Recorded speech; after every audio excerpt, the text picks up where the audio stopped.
నమస్కారం. సఖీ కార్యక్రమానికి స్వాగతం.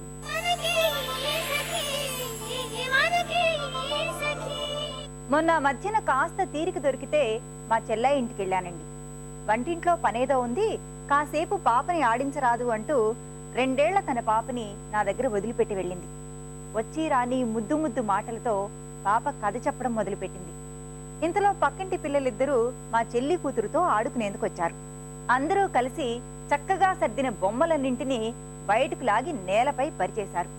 వాటి గొప్పతనాన్ని పరిశీలించేశారు. ఇంతలోనే ఆ ముగ్గురు పిల్లలు తగువుకు సిద్ధపడిపోయారు.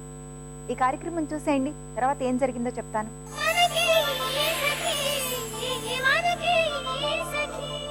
నమస్కారం. మీ సఖీ కార్యక్రమానికి స్వాగతం. మహిళలకు చట్టపరంగా ఉండే హక్కుల గురించి తెలపడానికి మనతో పాటు ప్రముఖ న్యాయవాది శ్రీమతి పార్వతి గారు ఉన్నారు. ఆమెను అడిగి తెలుసుకుందాం. నమస్తే మేడం. నమస్తే అమ్మా. మేడం, మనకు ఒక సఖీ లెటర్ రాశారు, చదువుతాను. గుంటూరు నుంచి విజయ గారు ఇలా రాస్తున్నారు.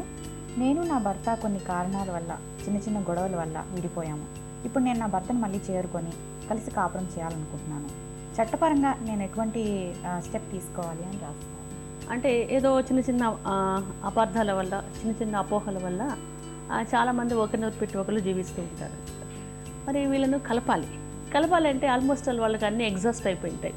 అంటే కుటుంబ సభ్యులు కల్పించుకుని మాట్లాడడం కానీ, ఫ్రెండ్స్ మాటలు కానీ వినకుండా తీవ్రమైన అహంతో ఉంటారనమాట. ఈగో అనమాట, ఎవరు ముందు కదుపుతారు అని చెప్పేసి ఉంటారు. మరి ఇలాంటి వాళ్ళ కోసమయ్యే మన హిందూ వివాహ చట్టంలో సెక్షన్ 9 అని చెప్పేసి ఒకటి ఉందమ్మా.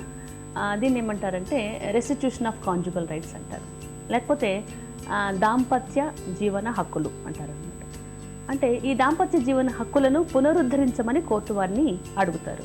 అంటే ఏంటంటే భార్య కానీ భర్త కానీ ఒకరిని వదిలిపెట్టి ఒకరు ఏ కారణము లేకుండా విడివిడిగా ఉన్నప్పుడు భార్య దగ్గరికి భర్త రావాలన్నా, భర్త దగ్గరికి భార్య రావాలన్నా, ఇతర మార్గాలు ఎగ్జాస్ట్ అయిపోయినప్పుడు కోర్టు ద్వారా డిగ్రీ ఇవ్వమని చెప్పేసి అడుగుతారు.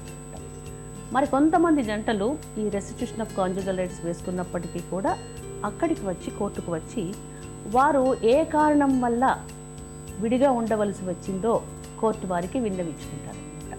అప్పుడు కోర్టు వాళ్ళు ఈ కేసును పరిశీలించి విచారణ జరిపి డిగ్రీ ద్వారా కేసెస్ను క్లోజ్ చేస్తారు. ఒక డిగ్రీ పాస్ చేసి ఇచ్చేస్తారు. లేకపోతే కారణం ఉన్నదని చెప్పేసి, సహేతుకమైన కారణం ఉందని చెప్పేసి నమ్మినప్పుడు వాళ్ళు వేసిన కేసును వాళ్ళు డిస్మిస్ చేస్తారు, అంటే కేసును కొట్టివేస్తారనమాట.